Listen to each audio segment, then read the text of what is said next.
अगले कई हफ्तों तक अयान पर अमानवीय जुल्म ढाए गए। जिस्म का हर हिस्सा जख्मी हो गया। खून से लथपथ अयान तहखाने की सीलन भरी दीवारों के सहारे सिर्फ एक ही नाम जपता, या रब, सब्र अता फरमा। उधर जोया को हवेली के एक कमरे में कैद रखा गया था। उस पर भी दबाव था कि वह अयान की मौत की खबर सुनकर नवाब के आगे घुटने टेक दे, लेकिन जोया ने खाना पीना छोड़ दिया था। वह रात दिन सजदे में पड़ी रहती और सिर्फ अयान की सलामती और इस जुल्म के खात्मे की दुआ मांगती थी। उसकी आंखों के आंसू दुआओं की शक्ल इख्तियार कर चुके थे। इंसाफ की सुबह। कहते हैं ना कि जब जुल्म हद से बढ़ जाता है तो कुदरत का निजाम हरकत में आता है। दिलावर खान का अहंकार अपने चरम पर था। उसने रियासत के बाकी किसानों और मजदूरों पर भी कर, टैक्स दोगुना कर दिया। जनता का सब्र टूट चुका था। इंसाफ की सुबह। कहते हैं ना कि जब जुल्म हद से बढ़ जाता है तो कुदरत का निजाम हरकत में आता है। दिलावर खान का अहंकार अपने चरम पर था।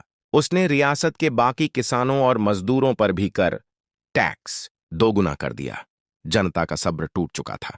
एक रात जब शहर में सन्नाटा था, अयान के कुछ पुराने साथियों और न्याय पसंद लोगों ने हिम्मत जुटाई।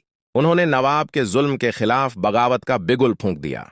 जनता ने मिलकर हवेली के फाटकों पर धावा बोल दिया। ये भीड़ किसी एक शख्स के लिए नहीं, बल्कि उस सामूहिक जुल्म के खिलाफ थी जिसने सबका जीना मुहाल कर दिया था।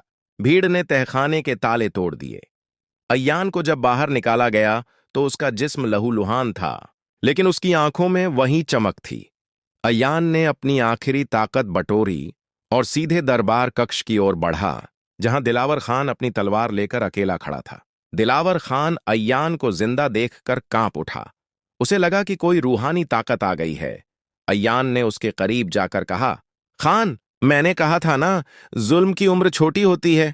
तभी बाहर से जनता का सैलाब अंदर आ गया। दिलावर खान के अपने सिपाही भी हथियार डाल चुके थे, क्योंकि वे भी इस जुल्म से तंग आ चुके थे। खान का गुरूर मिट्टी में मिल गया। उसे गिरफ्तार कर लिया गया और शहर के चौराहे पर न्याय के कटघरे में खड़ा किया गया। मुकम्मल मिलन। नवाब के खात्मे के बाद शहर में इंसाफ की नई सुबह हुई। जोया के पिता को इज्जत के साथ रिहा किया गया। जब अयान अपने जख्मों के साथ उस पुराने दरख्त के नीचे पहुंचा जहां वे कभी मिला करते थे, तो जोया वहीं उसका इंतजार कर रही थी। जोया ने आगे बढ़कर अयान के जख्मों पर अपने आंसुओं और मरहम से शफा दी। उनकी मोहब्बत ने कोई महलों का सुख नहीं पाया था, बल्कि उसने आग के दरिया से गुजरकर अपनी पवित्रता साबित की थी। उन्होंने एक दूसरे का हाथ थामा और उस रियासत से दूर एक नए, सुकून भरे सफर पर निकल पड़े, ये साबित करते हुए कि दुनिया की हर ताकत और हर जुल्म हार सकता है, मगर सच्ची और पाक मोहब्बत हमेशा अमर रहती है।